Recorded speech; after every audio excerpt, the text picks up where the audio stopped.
Thank you very much, Tony. Very good. Thank you. Good. I'm delighted to be here. And this is, I believe, an important way of seeing economics that does not fit nicely within the neoclassical behavioral frameworks. I identify something called recoupling as the driver of human success. And let me explain what I mean.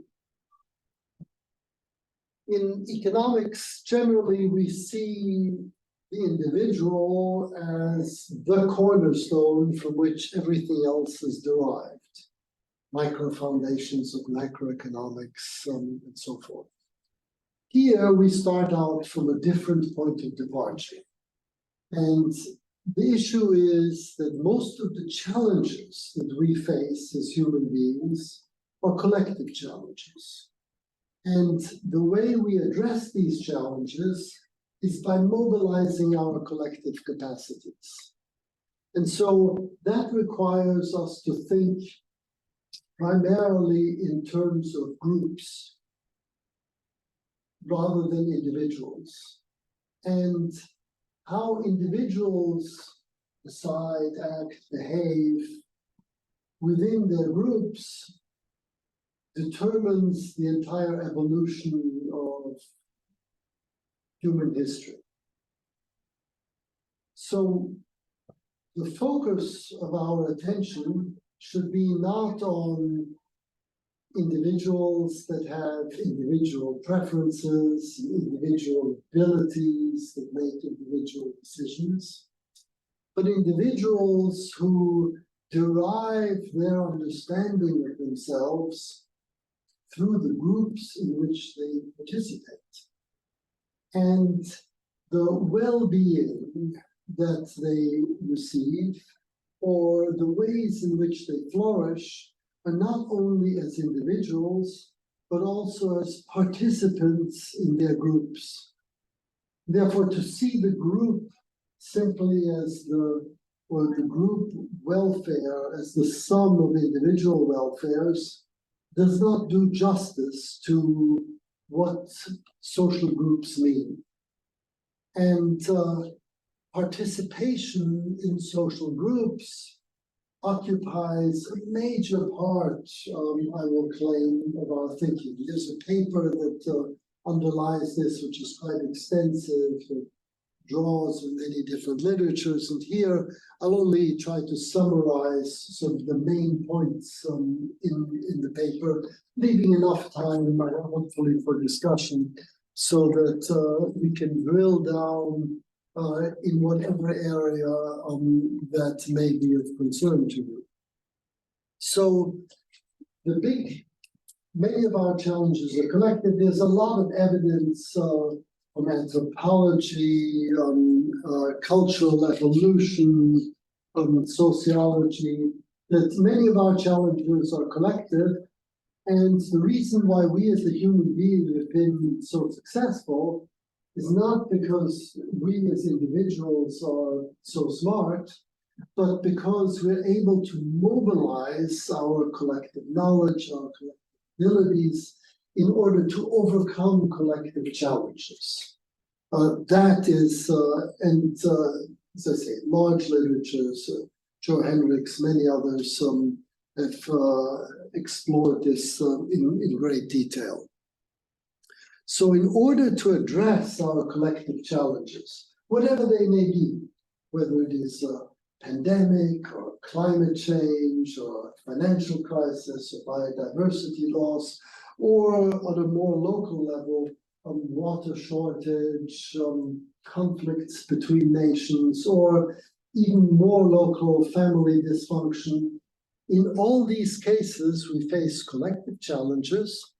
And the way to handle them is to coordinate our collective capacities to deal with these challenges. Now, one thing that distinguishes human beings from other animals, primates, is that we are very flexible in our ability to associate with a wide variety of different groups, quite often simultaneously. Honeybees associate within a hive, but that association is determined by very strict rules, and honeybees don't exercise huge amount of flexibility in that regard. We are members of a family, of a profession, of a nation, religion, many other associations, in which ones are salient, partly context dependent, partly a product of our personalities and our motivations. And so this extraordinary flexibility that we have put to good use in our evolutionary history, because as the collective challenges that we face, whether they are environmental challenges or social challenges of our own creation, as these challenges have emerged, we have been able to deal with them due to this flexibility in our coordination opportunities. So the challenges that we face are often unpredictable. They emerge. They are emergent phenomena, like climate change is an emergent phenomenon that it's co-created by many individuals and is dealt with collectively. And these challenges, because they are emergent phenomena, are largely unpredictable, because the type of collective challenge that emerges is very difficult to conceive in advance. When life began, it was impossible to predict what sort of life it would be. And when multi-celled organisms came into being, it was difficult to predict the next stage in the evolution. But nevertheless, the generalized Darwinian process of variation, there are many different responses to challenges, selection, certain of these responses are selected to survive, and then transmission and replication, that applies to cultural evolution as well as it does to biological evolution. And therefore, this way of thinking can be considered a type of generalized Darwinism. And our survival and our well-being depends on our success in aligning our capacities with our challenges. And because the challenges are always changing, we need to keep realigning our capacities with them. So even if our capacities are aligned, they become decoupled from the challenges when the environment changes, and therefore we need to recouple our capacities with our challenges. And this recoupling phenomenon deserves to become a central guidepost for economic policy and social policy, as well as for business strategy and civil society action. And I'll be able to say more exactly about what this means. But before we go into this, let me distinguish between cooperation and collaboration. Where cooperation is working with others to achieve one's own goals, and collaboration is working with others towards common goals. That involves much more participation in the goals of a social group. And I will argue that collaboration is absolutely crucial for us to face our collective challenges. And collaboration takes place at the level of social groups, not at the level of individuals. And we collaborate when we participate in the purposes and the welfare of the social groups in which we are embedded. And when our collective capacities are aligned with our collective challenges, then we have an incentive for such participation, because this participation is what enables us to thrive as human beings. So now, how do we address these collective challenges? And as I said, the challenges that we face at all levels, whether it's the level of a family, right up to the level of the nation, or internationally, they keep changing. And therefore, we need to align at the appropriate scale, and I'll also say at the appropriate scope, and I'll say what that means in a moment. So, alignment, if you have a family challenge, that there's quarrels within the family, then you need alignment within that family level. If there is a water shortage that's a regional phenomenon, then you need alignment of your capacities at that level. If the problem is deficient education, which is in the hands of the national government, then the national level is relevant, and so on for the regions and super-regional. Now, if you attempt to tackle collective challenges at the wrong level, then you're doomed to failure. So trying to tackle, as we often do, the global problem of climate change at the national level, through voluntary national contributions, for example, is doomed to failure if nations simply pursue their own interests, just for the simple reason that we are not acting at the correct systemic level. It's a bit like asking a cancer cell to make your body thrive. The cancer cell multiplies itself, but it is operating at a lower level of functional organization than the organism, and sometimes winds up killing the host. So, as our challenges vary through time from local to global, so the groups that meet those challenges have to vary accordingly. And so that is what I call scale recoupling. You need to keep on recoupling the scale of your capacities with the scale of the group. Now, this sounds sort of trivially obvious, but nevertheless is contentious, certainly in economics and political science, for three main reasons. One is that this thesis, scale recoupling, runs counter to the individualism, methodological individualism on which economics is based. And there, we're used to thinking in terms of individuals being the only decision-making force. And there could be market failures, externalities, and what we need to achieve is Pareto efficiency, where you can't make one person better off without making another person worse off.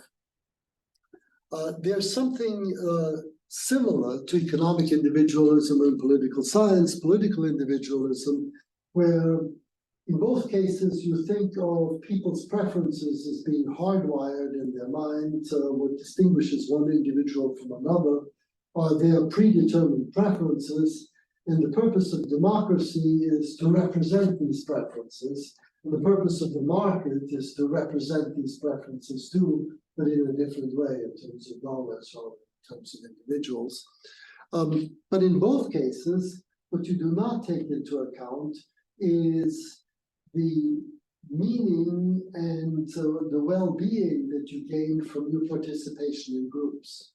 So Pareto efficiency, not making one person better off without making another person worse off, becomes not necessarily desirable when your identity and your well-being is determined significantly by the groups in whose well-being you participate.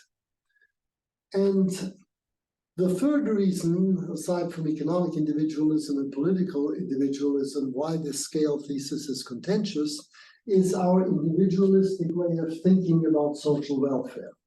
that in economics and to a large degree in political science as well, social welfare is often seen as the aggregate of individual welfares of each of the individuals. But if individuals participate in the well-being of their groups, and the groups are an emergent phenomenon that have their own conception of what well-being is, formulated in their own distinct ways, then social welfare should not be considered the sum of individual welfares. So that is all I want to say about scale. Now there's scope. Scope we should think of as a multidimensional phenomenon, where each collective challenge represents a multidimensional threat to our well-being. So climate change, for example, can disrupt economic global supply chains and thereby affect our material well-being. But it could also force us to move from one region to another and thereby disrupt our communities. Or it can make us feel helpless in the face of overpowering odds and thereby undermine our sense of agency. And obviously, it also affects our sense of belonging to the natural world. And these four things, just to fix ideas, I'm going to focus on these four: solidarity, agency, material gain, and environmental sustainability, can be seen as components or aspects of human flourishing that cannot be combined into one measure, like utility or happiness, because they are on a par, as Ruth Chang would say, that one is not better than the other in all respects.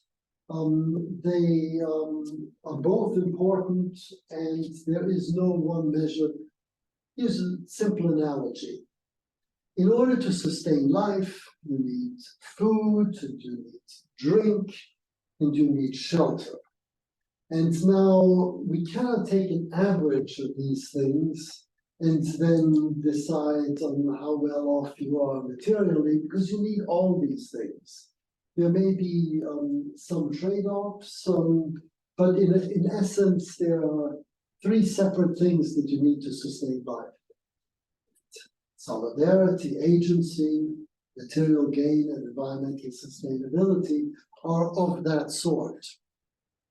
So the collective challenges usually represent a challenge to these different components of or represent these different threats to human flourishing. And therefore, our capacities need to be realigned and recoupled with the variable scope of our challenges. As the challenges change, as climate change continues to develop in its own way, there will be changes in its implications for solidarity, agency, material gain, consumption, and environmental sustainability. And our capacities need to recouple with those challenges so that we regain a sense of solidarity embedded within our social groups, regain some control over our lives, agency, have enough material well-being to sustain life, and regain our sense of belonging with the natural world. That is what recoupling in scope means in this analysis. So each of these different aspects of human flourishing are related to moral values. Solidarity is related to care or love. Agency is related to liberty, ability to shape your life through your own efforts. Gain is related to utility in economic sense. Environment is related to equal stewardship. There are large moral philosophy literatures on each of these subjects. And it's not surprising that you should have moral values that accord with these different aspects of human flourishing, because the functional purpose of moral values is to induce you to cooperate with one another to meet these challenges. Can you think of a moral principle that you have that does not either induce you to cooperate or suppress destructive selfishness? Challenge you. I don't think it's possible to think of moral values that don't have those functional aims. And so this is not surprising. Now, this also sounds obvious that in order to thrive, you need to make sure that you retain your sense of solidarity, agency, gain, and environmental connectedness. And as your challenges change, you need to recouple in scope. But this too is contentious, because the mainstream portrayal of welfare is in terms of a single index instead of a dashboard of indices. Therefore, this index is usually related in economics to consumption. And therefore, we address collective challenges primarily through economic resources. It also runs counter to the prevailing conception of political sovereignty in the sense of supreme authority within a territory. Sovereignty is related to certain issues. When we say that a nation is sovereign, we don't say that a nation is the supreme authority in every respect, but it is sovereign with regard to certain issues.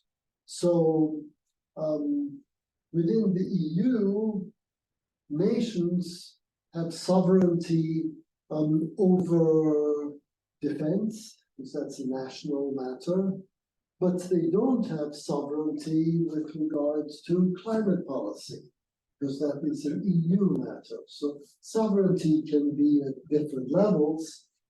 But if you take this scope thesis seriously, then you realize that recoupling in scope and in scale means that you need to adjust your levels of sovereignty depending on where the challenge lies. That's not something that is done in the current political discourse, where we are very, very much wedded to the idea that people are sovereign either as individuals or nations are sovereign. But flexible sovereignty, which is what is implied here, is not considered, and that hinders us from addressing the big collective challenges that we face. So therefore, how our sovereignty should be limited is something that this recoupling thesis tells you something about. If your challenge is climate change, then sovereignty should be located at a global level because it is a global problem. If it's water shortage, then it should be located at the regional level. And that provides a framework for thinking on how one needs to collaborate in order to deal with collective challenges. And this provides, obviously, guidelines for the scope of issues over which different political bodies should be considered sovereign. So, to summarize, the outstanding features of our collective challenges are that they are multi-level. They can be at high macro level or at a micro level. They are multi-domain. That means it can be a political challenge, a social challenge, an economic challenge, or an environmental challenge. And they are variable. They change through time, often unpredictably. And the features, the outstanding features of our collective capacities are that they are multi-level. We can associate as citizens of a nation or a religious body that can transcend nations, or we can act as individuals and anything in between. Our collective capacity is also multi-domain.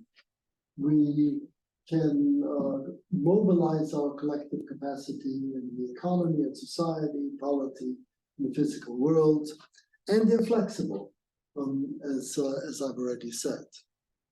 So the immediate policy implication of all of this is that it's very important to detect the symptoms of decoupling in scale and scope. So when, for example, globalization, which is good in aggregate in terms of material gain, by allowing people to reap the benefits of specialization across the globe, in aggregate you can create more wealth than you otherwise would be able to do so. At the same time, however, it can undermine solidarity. Communities can implode when work shifts, say, from Appalachia to the Philippines or China or Indonesia, because global value chains have shifted. Agency can suffer when people who've been working just as hard as they did before all of a sudden lose their job and therefore feel out of control with their lives. And your sense of belonging to the natural world can change as these processes develop. And consequently, those are all symptoms of decoupling.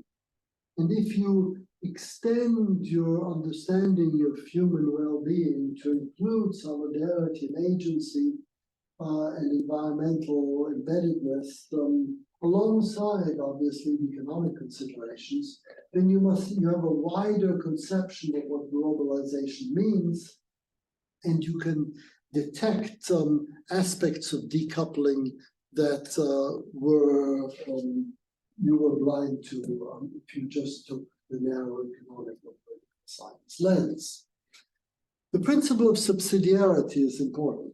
That is, you should make decisions at the lowest level at which these can effectively be made. So for climate change, the lowest possible level at which the decisions can be made is the global level. But drilling things down to the lowest level at which they can be handled obviously enhances people's agency. And it also usually enhances solidarity because social embeddedness, social belonging, usually is created most intensely in small social groups. Throughout all of human history, we have never lived alone. We've always lived within small social groups. And when we expand these social groups to larger groups, it is usually these larger groups are created through groups of groups, or we see the larger group as an analog to our small social group. And so, therefore, subsidiarity, which brings the decision down to the lowest level in which the collective challenge can be handled, is important in both these regards, for solidarity and agency. So, the sum total of what I have talked about so far is that collective challenges can vary in both scale, that's the bidirectional arrow here, or in scope, those are the horizontal arrows. And as these challenges vary in scale and scope, so you need to recouple your capacities in scale and scope in order for human beings to flourish. Now, why is cooperation, which is working together to achieve your own individual ends, insufficient for collective action? Well, in economics, usually there are two things that can go wrong in the market. One are market failures and the other are inequities. There's nothing in the market system that can correct for inequities. And the big problems that we have, inequality of opportunity and so on, are all here, and there's not a lot that the market mechanism of its own accord can do about that. In terms of market failures, they can arise usually from externalities, asymmetric information, or market power. And usually the way economists deal with that is by adjusting the price system so that these externalities can be internalized. Asymmetric information and market power can be handled by providing more information, leveling, reducing market power. That is the economic approach, and the assumption there is that it is individuals who affect one another in ways that are not covered by the price system, so they're uncompensated costs and benefits. And the way to solve the problem is to make sure that the uncompensated costs and benefits are compensated for. And then people will have the self-interest to behave in a socially desirable way. But since humans are social creatures and they're socially interconnected and they participate in the well-being of their social groups, there is no such thing as conceiving of human beings independently of externalities. All of our social relations that are independent of economic relations are inherently involved externalities. And since externalities are pervasive, it is absolutely fruitless to try to correct for them by compensating. Particularly monetary compensation makes absolutely no sense, because monetary compensation only addresses the material gain aspect and not the other aspects like solidarity and agency. And therefore, if I do you a good turn, I rescue you when you are in trouble, and you then pay me for my efforts, that devalues what I've just done, because what I did was something social, and that by paying it, you give it a different meaning. In different contexts, if you're invited to a dinner party, and the dinner party tasted very good, and you then pay the host would be insulted. And that is because your material compensation is not relevant for these. It destroys the social interaction. So therefore, this approach to cooperation is ineffective, and inequities in any case can't be resolved in that way. So it's not politically feasible to impose these Pigouvian taxes and subsidies because of these pervasive and varying externalities. Lump sum transfers, that is, transfers between us that don't affect our incentives, are impossible. And many of the government failures that we have are simply unavoidable. So if government has power, then there'll automatically be rent-seeking activities or people who try to gain favor from the power. There'll be regulatory capture because governments won't know enough about the sectors or decision makers that they try to regulate, and so they're dependent on those decision makers for information, and thereby become captured by them. And bureaucratic inefficiency is an inherent part of government. So government failures won't go away either. And I've already said that the social sphere cannot be corrected through monetary compensation. And so therefore, trying simply to compensate for uncompensated costs and benefits is hopeless. So will the state plus the market be sufficient for collective action? The idea is that inefficiencies and inequities, they can be addressed usually by some combination of the market and the government. And right-wing and left-wing parties differ on what the size of the pie is relative to its distribution, but they all agree that you need some combination of government and market in order to succeed in the long run. This, I believe, is deeply misguided because government failures and market failures usually aggravate one another. They don't compensate for one another. So, for example, economic success, some people do better than another in competition, leads to a concentration of market power. The successful ones will be powerful economically. It is natural for these successful ones who got economic power to engage in rent-seeking activity in order to have political power as well. This political power will be used to bolster their economic power. So the government failure of rent-seeking is augmented by the market failure of concentration of economic power. And so the two things aggravate one another. They don't go in opposite directions. Firms have more information about their own activities than the government does. So the government relies on these firms to provide the information that's necessary to provide incentives.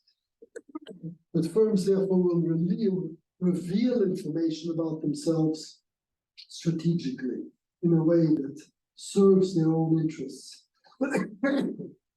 So the market failure of asymmetric information is then magnified by the government failure of regulatory capture. So state plus market does not do it either. Therefore, you need the market, the state, and society working collectively. So in terms of this multi-level approach, the multi-level paradigm that I talked about initially, we need to think that the appropriate level of collective action may not lie at the level of a particular stakeholder, the government acting independently, or businesses acting independently, or civil society acting independently. But it may require coordination across these stakeholders. That's what this is all about. And so if different collective challenges will require different coordination across markets, government, and society. And each of these different domains has different strengths and weaknesses. The market is very flexible because it can reallocate resources in response to changing demands and supplies, decentrally and automatically. And it does that because there is anonymization of transactions. If you refuse to transact with me, then I can transact with you. It is that flexibility that allows the market, that anonymization that allows the market to be flexible. But that anonymization goes at the expense of social cohesion. Okay, if our transactions were basically based not on market transactions, but on friendship, then for me to say, okay, you don't want to transact with me, I'll transact with you, would be destroying our friendship. And consequently, anonymization and social cohesion pull in different directions, not consistently, because it is possible. If I want to transact with you, I may wish to please you, but that does not replicate sort of true care that provides the wellspring of social cohesion. The state can recognize collective challenges at the national level, but often at the cost of flexibility, that it cannot reorganize reallocate very quickly, and it may also go at the expense of personal agency, and the state obviously does not have access to tacit information at the local level. So there are advantages. It can recognize collective challenges, but it has limited deliverable power. And society has various coordination mechanisms that are internal, in the head, norms and values, social roles in hierarchies and so on, and also external mechanisms like rewards and punishments, institutions. And these mechanisms, both internal and external, they can provide for a lot of social cohesion, at least within social groups, but at the expense of flexibility. They're not as flexible as the market. If we exchange favors to one another as friends, then we need to keep exchanging favors, and I can't turn to you because it happens to be more efficient. So each of these different domains has strengths and weaknesses, and the big challenge is to bring them into interaction so that we can recouple our capacities with the challenges that we face. And this summarizes it. The conventional division of responsibilities that in economics is that consumers maximize their personal utility, businesses maximize profit, and government sets the rules of the game so as to avoid inefficiencies and inequities. That does not work for the reasons that I've said, and consequently you need an alternative division of responsibilities where ethics and other incentives come into play so that all these actors are aware of the level, of the scale and scope at which they need to collaborate in order to face their collective challenges. So, how do you make coordination work? As I've said, you start in small social groups. They've always been the basis of our collective action. And these social groups are embedded. You've got a natural world that is our planet, the sun that gives us energy and so on. Society are all the temporally persistent interactions between individuals. And a subset of those interactions are in the polity, which allocates power between individuals. And a subset of all of that is the economy, in which people are engaged in economic transactions that are to a significant degree anonymous. And you cannot understand the economy without understanding the polity, the society, and the environment in which the economy is embedded. And therefore, everything that we do is inherently context dependent. And you've got various internal mechanisms of collaboration. And these mechanisms of collaboration that we have, which is coordinating our activity beyond our enlightened self-interest. There we have different internal in-the-head mechanisms to do that.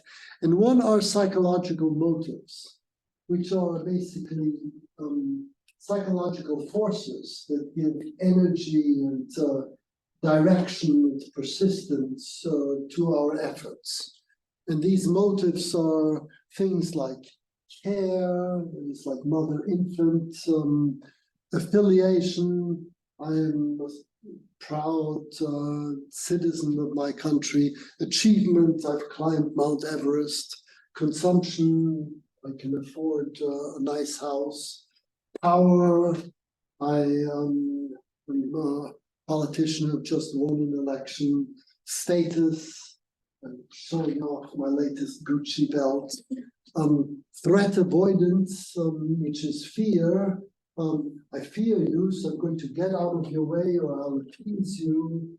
Or threat approach, which is you threaten me, I threaten you back, and there's a standoff and you start respecting me for that reason. Each of these motives is associated with a different set of objectives. So our utility function changes depending on which motive we are driven by. It also affects our perceptions, and it also affects our beliefs that we have about one another, whether we're engaged in a zero-sum game or a positive-sum game, for example. So these are psychological motives that are instruments that can induce us to collaborate or not to collaborate with one another. All these motives are context dependent, and one policy instrument that we often neglect is that we need policies that create contexts that promote pro-social psychological motives that enable us to cooperate. So, for example, there's a recent article that some colleagues and I wrote, a colleague and I wrote in the Proceedings of the National Academy of Sciences that shows that countries where solidarity and agency is high are countries that, other things being equal, managed better to control the COVID pandemic than countries where solidarity and agency was low. So creating contexts that promote solidarity and agency becomes important to meet collective challenges. But governments usually focus more on monetary incentives than context creation. Moral values are another flexible instrument that induce us to move in a particular way. I've talked about them before. And then there are narratives that are also flexible instruments that help us coordinate our activities. Mental representations that summarize relevant causal, temporal, analogical, and valence information. So narratives that we have, they are bundles of things that serve a number of different functions. They help us understand our environment, and they focus our attention on certain things. They help us predict events. They motivate us to action in certain ways. They assign social roles that we play, and they determine power relationships. So, for example, in communism in Soviet Russia was a particular narrative. There's a class struggle, the proletariat shall win. And this is a way of understanding your environment. dialectical materialism. It focuses attention on certain things, evil capitalists oppressing the workers. It helps predict events, dictatorship of the proletariat. It motivates action, going to sever our chains and struggle for our rights. Gives us social assignments, who is in the vanguard of the proletariat and who's not, and determines power relationships. Power gets executed. So, conviction narratives are narratives that induce us to be convinced of certain predictions that these narratives make. And then you can ask, well, what does conviction depend on? And the answer is, it depends on a lot more than the truth value of a narrative. We as scientists tend to think, well, if a narrative is true in the sense that it hasn't been falsified by empirical evidence, then that should be the narrative that is adopted. But psychologically, narratives that are often chosen because of the emotions they evoke, the degree to which they allow us to allay anxiety, the degree to which they enable us to be part of the social group in which we are already embedded. Climate change deniers, they have a very different understanding of climate change because they are motivated by remaining part of their social group. They don't want to feel anxiety, and denying climate change is a way of doing so. They trust others who are also climate deniers. And so truth value is just one of a variety of criteria whereby narratives are chosen. So these three things, motives, moral values, and narratives, they're all nested instruments. Motives operated inside an individual head, moral values operate across individuals, and narratives are things that bring motives and moral values together within a cognitive framework. So those are the internal mechanisms, and then there are external mechanisms of coordination. The standard functions of government, maintaining law and order, providing national security, conducting foreign relations, and so on, are important. But in functional terms, they also the socio-political mechanisms that Elinor Ostrom names in her core design principles are particularly important, which is what type of external mechanisms do you need so that you can manage the commons sustainably, or manage collective goods sustainably in an extended framework? Well, you need to have a shared identity and purpose. There needs to be an equitable distribution of costs and benefits across members of the group. It needs to be fair and inclusive decision-making.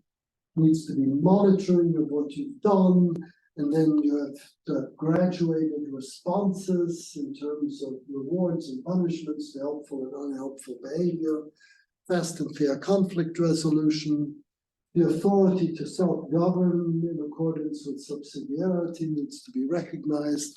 And then you need to have polycentric governance, which is these nested layers of governance in order for the macro-micro integration to work. So climate change, you don't only need the Paris Climate Agreement, but you need coordination of nations that is aligned with those international principles. And even at the local level, people need to know what they themselves need to do individually in order to meet those goals. So in polycentric governance, there's simply this nested governance. And so this has policy implications that are outside what we normally consider public policy to be. One important aspect of this is we need public policy to induce people to mobilize their capacities at the appropriate scale and scope to meet their collective challenges. And because these collective challenges keep changing, adaptability policies are particularly important. Policies that promote your adaptability to change.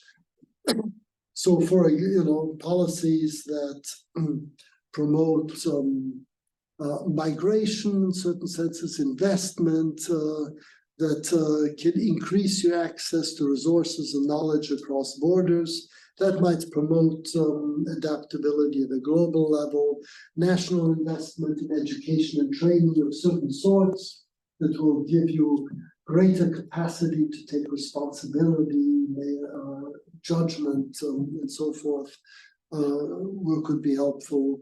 And at the regional or local level, investment in local infrastructure, community development, disaster preparedness can be important. So adaptability policies as a concept becomes really important.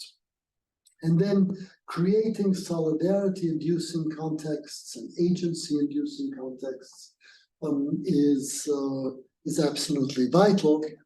And for business, it is particularly important for businesses also to be adaptable. So the agile company, flexible company has a competitive advantage.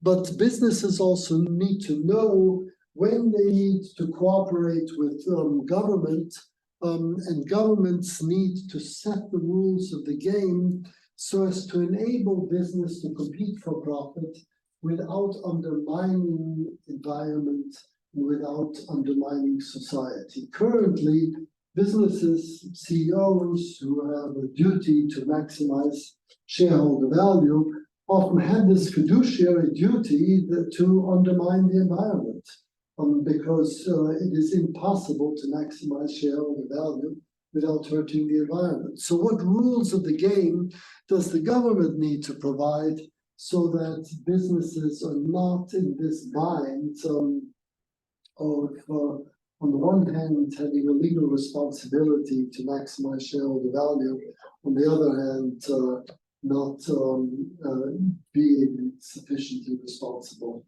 of their environmental and social duties. So that is a quick rundown, and I have talked way too much and would be very happy for any comments that you may have.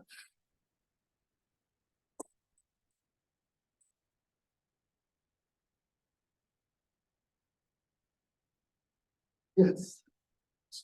Your work reminds me a little bit of the book by Harari,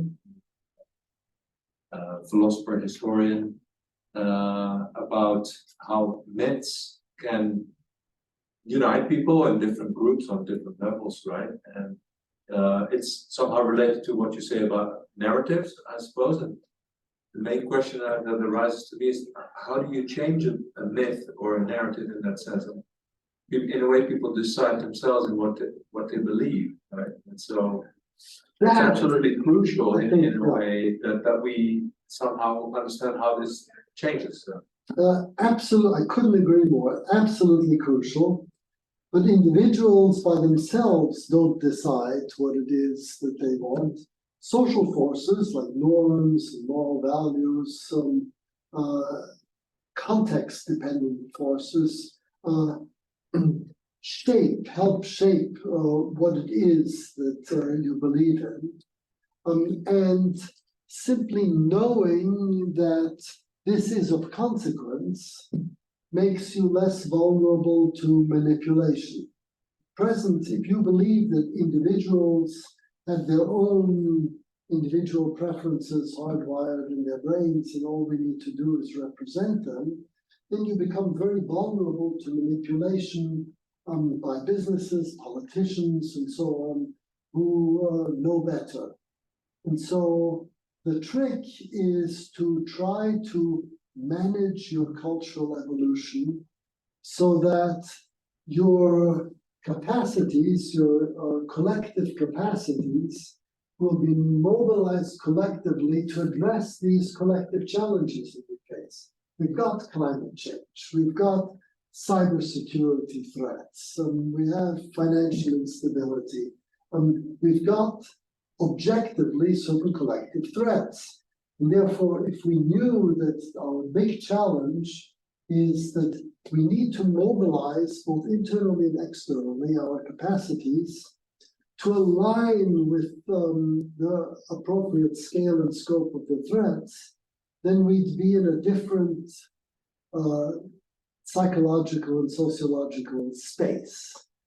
And therefore less vulnerable, I think, to manipulation, populists, creating social divisions that clearly won't help us address our collective challenges, but becoming politically powerful themselves. We'd see through that more easily. So Harari, in his books, particularly the middle one, shows how things can go wrong and how things can go right. But I think there's a prescriptive side to it that needs to be brought to the fore. And that is that we as human beings are also capable, individually and collectively, to manage our own evolution, and to do so in a way that promotes our well-being in its various facets, like solidarity, agency, gain, and so on, is something that we are to a limited degree capable of doing. If we are aware of that, then we would probably avoid many of the wars, conflicts, and divisions that we have, which are obviously not the way to get us to where we need to be collectively. How that's to be done is something that we will never know for sure, because our environment keeps changing in unpredictable ways, and it requires experimentation. And we need to learn from experiments that are successful. And experiments that are successful at one point in time may not be successful at another point in time because the broader environment may have changed. Therefore, the process of experimentation needs to continue to go on indefinitely. Very much like what the human body does when a pathogen, the COVID virus hits, the human body reacts by throwing out millions of antibodies until one locks in and is successful. And then it replicates that again and again and again. That's how the body solves COVID. And then we use this knowledge then to create a vaccine. But we as individuals can also experiment both through internal and external mechanisms in order to address the ever-changing collective challenges. Good. Next one. There is a question. Oh, sorry. Yes, please. Your name. Or Eric, if you'd unmute yourself. Thanks, Dennis. Well, first, congratulations on this, very compelling and useful synthesis. I know these are themes that you've been working on for many years, and it's great to see them pulled together and how they link with each other in such a coherent way. During your talk, I could feel Adam Smith smiling from economist heaven, because, contrary to popular belief, he was not a methodological individualist, but he had a deep understanding about how moral and pro-social behaviors were the glue that holds society together, and that an economy can only function in a functioning society. Although he of course didn't have the modern notions of multi-level selection and all the behavioral psychology and everything else that you've artfully woven into this. One quick comment and then two questions, and forgive me for taking a little bit of time, but the comment is the distinction between cooperation and collaboration. You're absolutely right that having collective goals is one hallmark of collaboration. I would also add that to achieve collective goals, particularly complex collective goals, also requires a type of interaction that has a lot more inherent uncertainty in it, where you may be making contributions without knowing what benefits you're going to get in the future. Also, the information environment is much more noisy. You don't have access to what contributions everybody else is making. You don't necessarily know what the payoffs are. And the rules of the game that you're playing may be changing and evolving over time. And so those structures mean that, unlike cooperation, where just pure self-interested strategic action can yield benefits from cooperation, in true collaboration, it can only work with these pro-social behaviors, that you have to have generosity, altruism, trust, all of these other things to make collaborative games work. Then my two questions are, one is, you seem to, in your triangle with society, I'm not quite clear whether you're talking about society generally or civil society as a set of institutions. And those do seem to be two different things. So in society, generally, you have small groups, pro-sociality, kind of informal collaboration. But then in what we typically call civil society, you have more formal collective action that's outside of both market and state. And so it'd be interesting to think about how civil society as another collective action vehicle fits into this framework. And people going back from Benjamin Franklin and de Tocqueville and Popper all argued that the civil society institutions are as much a part of this market state ecosystem and essential to its function as well, whereas more recent neoclassical neoliberal economics has completely ignored civil society or even seen it as a kind of source of inefficiency in the system. So that's the first question. And then the second question is, I like the framework of motives, moral values, and narratives as tools that can be used to enhance the function of society and contribute to this collective problem solving. I did, as you were talking about it, kind of wonder about, are we talking about sort of social engineering in some sense? And, how successful can we really be at doing that in this kind of a complex system? Now, maybe you could argue that, well, we're kind of doing it anyway, but we're social engineering in a very bad or destructive way. And by understanding these things, we could do it better. But I just would be curious as to your thoughts on how deliberate and predictive we can be in trying to move these things. Okay, those are two fantastic questions, as always, very deep. Let me address each. Let me do the second one first. Social engineering has a very bad name because it often is seen to imply domination of the individual by the group. And but that need not be so. And what I'm a proponent of here is social engineering in which the agency of each member of the group is preserved. That is, that each group, it's like participatory democracy. As part of the group, I exercise my sense of social agency for a certain purpose.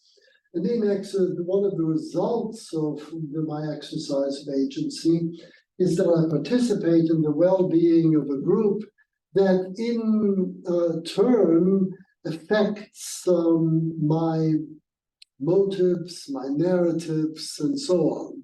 So it is a participatory form of social engineering.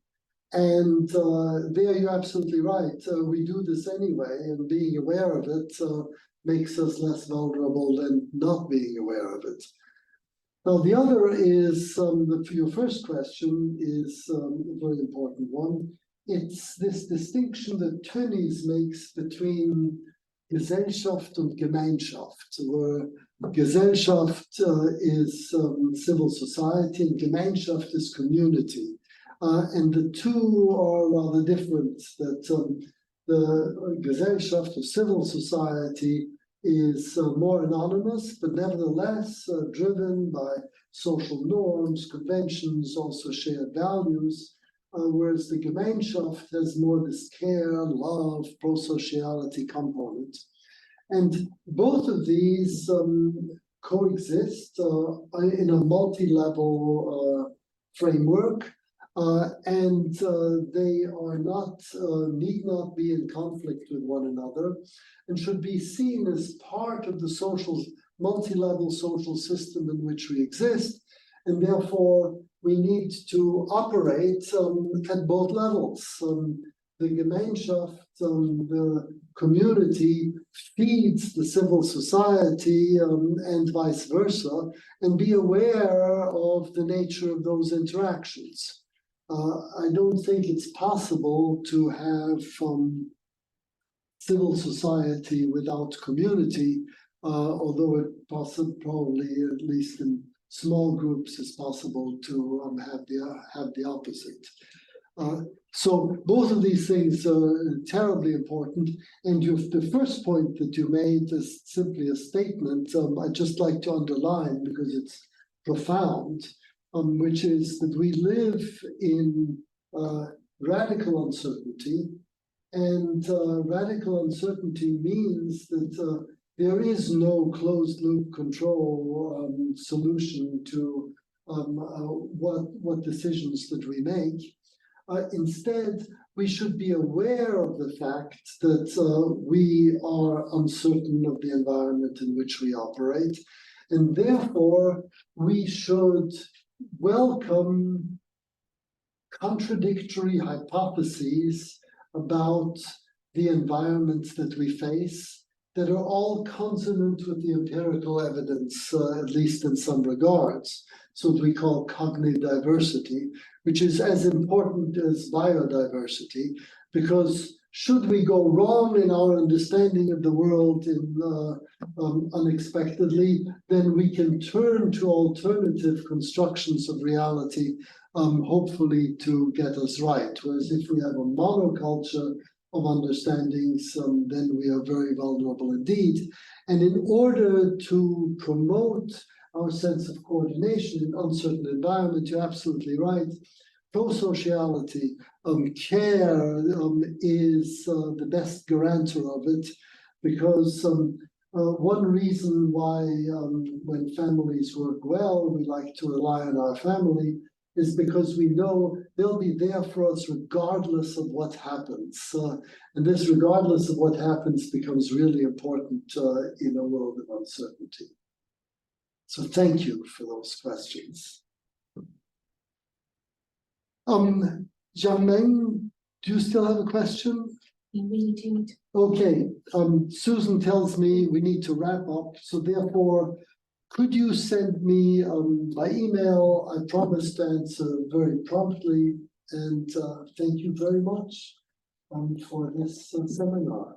Greatly appreciated. Thank you. Thank you.